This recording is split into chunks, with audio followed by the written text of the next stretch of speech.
At bigla nga akong nagutom mga beshi.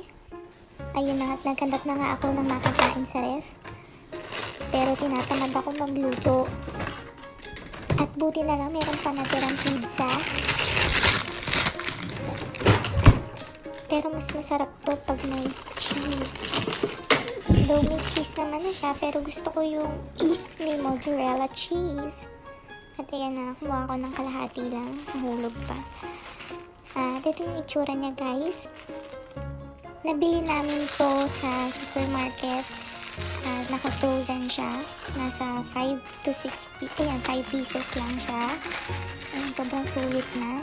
At inad ko na nga yung cheese. Mozzarella cheese. Naisipan ko din lagyan siya ng mayo.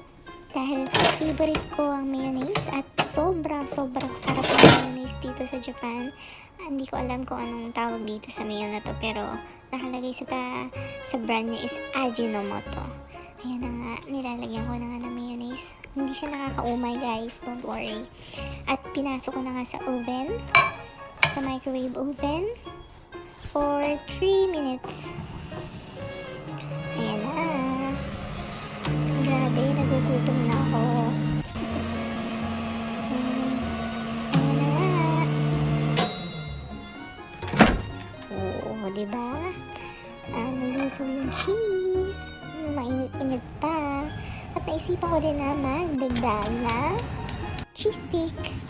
Grabe tong cheese stick dito guys. Diyos ko po. Gusto ko nga siyang gawin sa Pinas eh.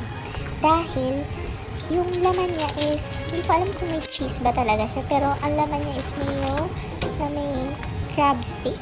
Tapos hindi ko pa alam kung ano yung ibang ingredients sa loob. Sobrang sarap nito guys. As in. And habang niluluto ko nga yung cheese stick, naganap ako ng maiinom at meron pang konting milk tea dito sa ref. Nagyaya ko ng ice. Tingnan mo na lang. Ayan. And tada!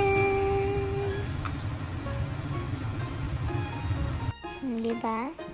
Ayan. Kain na. I'm so excited. Sobrang sarap niyan. Quality yan. Diba? Merienda na mga tinatamad magluto. Kagaya ko.